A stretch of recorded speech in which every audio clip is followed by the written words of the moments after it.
Hello అండి, welcome back to easy cook channel. ఈరోజు మనం పీత అంటు పులుసు ఎలా ప్రిపేర్ చేసుకోవాలో చూద్దామండి. ఇది చిక్కగా దగ్గరగా ఉంటుంది గ్రేవీలో, కానీ టేస్ట్ మాత్రం చాలా బాగుంటుంది, పుల్ల పుల్లగా కారం కారంగా. పీతలు ఎప్పుడు మనం నార్మల్గా చేసుకునే పీతలు ఇగురు పులుసులా కాకుండా నేను చూపిస్తున్నట్టుగా అంటు పులుసు ప్రిపేర్ చేసి చూడండి ఒకసారి, చాలా బాగుంటుంది టేస్ట్. ఈజీగా పీతల అంటు పులుసు ఎలా ప్రిపేర్ చేసుకోవాలో చూసేద్దాం రండి. దీనికోసం నేను ఇక్కడ 1/2 కిలో వరకు పీతల్ని తీసుకున్నానండి. ఈ పీతల్ని శుభ్రంగా వాష్ చేసేసుకొని ఉప్పు నిమ్మరసం వేసి 2-3 సార్లు వాష్ చేసుకొని పక్కన పెట్టుకోండి. అలాగే పులుసులోకి కావాల్సినట్టుగా చింతపండుని నేను ఇక్కడ ఒక 50 గ్రామ్స్ వరకు చింతపండుని తీసుకొని నానబెట్టుకొని పక్కన పెట్టుకుంటున్నాను. ఒక మీడియం సైజ్ నిమ్మకాయ అంత సైజ్ అయితే సరిపోతుంది. ఇప్పుడు ఒక మిక్సీ జార్ తీసుకొని దాంట్లోకి ఒక 2 టేబుల్ స్పూన్ల వరకు ధనియాలు, అలాగే 1 టేబుల్ స్పూన్ వరకు జీలకర్ర, కొద్దిగా 2 టేబుల్ స్పూన్ల వరకు గసగసాలను కూడా యాడ్ చేసుకోండి. అలాగే 1 ఇంచ్ వరకు దాల్చిన చెక్క, 1 నుంచి 2 వరకు ఇలాచీలు, 4 నుంచి 5 వరకు లవంగాలను కూడా యాడ్ చేసుకొని ఇది పౌడర్లా చేసుకొని పౌడర్ని పక్కన పెట్టుకోండి. దీనికోసం ఇప్పుడు స్టవ్ మీద ఒక బాండి పెట్టుకొని 2 నుంచి 3 టేబుల్ స్పూన్ల వరకు ఆయిల్ యాడ్ చేసుకోండి. ఆయిల్ కొద్దిగా హీట్ అయిన తర్వాత కొద్దిగా మెంతులను కూడా యాడ్ చేసుకోండి. మెంతుల వల్ల మంచి ఫ్లేవర్ వస్తుందండి. ఈ మెంతులు కొద్దిగా ఫ్రై అయిన తర్వాత ఒక మీడియం సైజ్ ఉల్లిపాయను ఇలా తురుముకొని, లేకపోతే ఇలా మిక్సీలోని కచ్చాపచ్చగా మిక్సీ పట్టుకొని యాడ్ చేసుకొని గోల్డెన్ కలర్ వచ్చేంత వరకు కలుపుకుంటూ ఫ్రై చేసుకోండి. ఇలా ఈ ఉల్లిపాయ మొత్తం గోల్డెన్ కలర్ వచ్చేంత వరకు ఫ్రై చేసుకున్న తర్వాత అంతా బాగా కలిసేలా ఒకసారి బాగా కలుపుకోండి. ఇలా కలిసిన తర్వాత దీంట్లోకి 1.5 టేబుల్ స్పూన్ వరకు అల్లం వెల్లుల్లి పేస్ట్ని కూడా యాడ్ చేసుకోండి. ఇది కూడా పచ్చివాసన పోయేంత వరకు కింద అడుగు పట్టకుండా కలుపుకుంటూ ఫ్రై చేసుకోండి.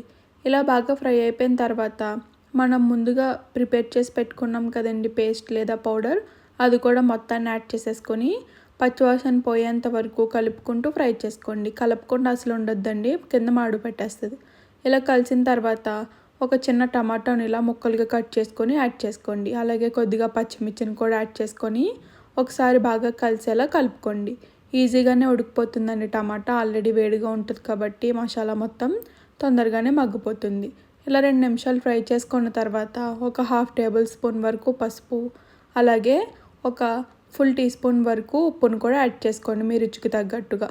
అలాగే రుచికి సరిపడా కారం కూడా యాడ్ చేసుకోండి. నేను ఇక్కడ 2 టేబుల్ స్పూన్ల వరకు కారం యాడ్ చేసుకుంటున్నాను. ఈ కారం అంతా పచ్చివాసన పోయేంత వరకు కలుపుకుంటూ ఫ్రై చేసుకోండి. ఇలా ఈ మసాలాలు ఉప్పు కారం అంతా బాగా ఏగి మంచి వాసన వస్తున్నప్పుడు దీంట్లోకి మనం ముందుగా శుభ్రం చేసి పెట్టుకున్న పీతల్ని కూడా యాడ్ చేసేసుకోండి. ఈ పీతలకి ఉప్పు కారం మసాలాలు అంతా బాగా పట్టేలా కలుపుకోండి. బాగా కలుపుకోవడం వల్ల ఈ పీతల్లోకి ఉప్పు కారం అవన్నీ వెళ్ళి టేస్ట్ బాగుంటుంది. ఒక 2 నిమిషాల పాటు బాగా కలిపి మూత పెట్టి మగ్గించండి.